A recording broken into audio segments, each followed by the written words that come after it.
छोटा सा सवाल, आखिरी सवाल।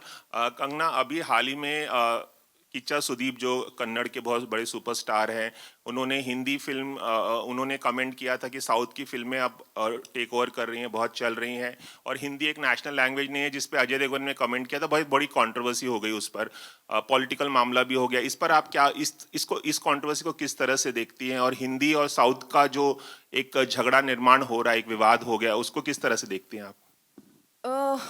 देर इज़ नो, अगर आप चाहते हैं कि आपको मैं एक डायरेक्ट आंसर दे दूं, there is no direct answer to this, जबकि आप मेरी स्टेटमेंट से निकाल लेंगे एक डायरेक्ट आंसर खुद ही।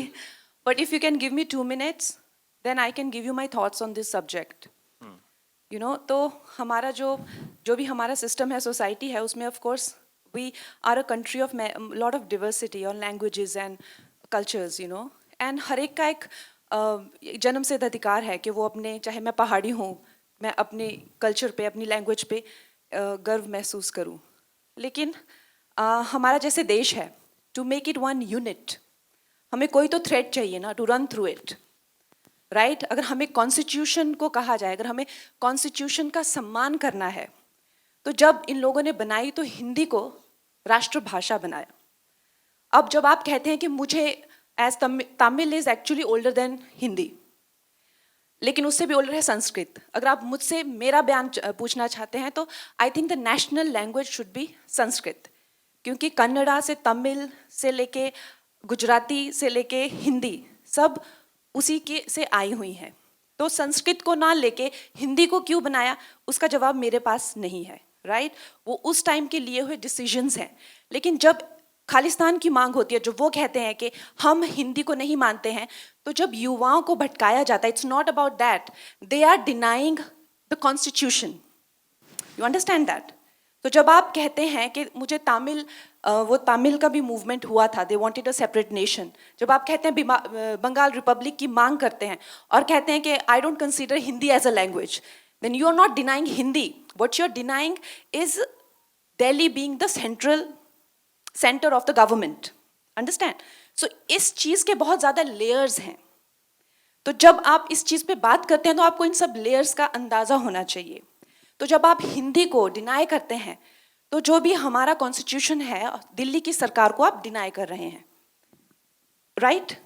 एम आई राइट और रॉन्ग? आप दिल्ली को नहीं मानते, क्योंकि हमारा संविधान, चाहे सुप्रीम कोर्ट हो, चाहे किसी तरह के एक्ट बने, चाहे दिल्ली में जो भी सरकार करती है वो हिंदी में ही करती है ना। अगर आप चाहे देश भी घूमते हैं, चाहे बाहर भी जाते हैं, जर्मन हो गई या स्पेनिश हो गया, फ्रेंच हो गया, they are very proud about their language. लेकिन no matter how dark the colonial history is, fortunately or unfortunately, English has become that link. Today, even within the country, we are using English as the link to communicate. Should that be the link, or should Hindi or Sanskrit be that link? Or Tamil? We have to decide that. We have to take that call. So keeping all these in mind, a decisive call should be taken. As of now, Hindi संविधान में हिंदी राष्ट्रभाषा है। तो जो अजय देवगन जी ने कहा कि हिंदी राष्ट्रभाषा है, तो उन्होंने वो गलत नहीं कहा। अगर आप मेरी पूरी बात का निचोड़ सिर्फ यही सुनेंगे, तो वो आपकी कमी है। लेकिन अगर कोई ये कहता है कि Kannada is older than Hindi and so is Tamil, तो वो भी गलत नहीं कह रहे हैं। अगर मेरे हाथ में होगा, तो I think Sanskrit is the legitimate language, जिसके से जर्मन भी आई हुई है, इंग्लिश, फ्रेंच, सब संस्कृत से स्टेम आउट हुए हैं। Why don't we have Sanskrit as the national language? Why it is not mandatory in schools? I don't know that.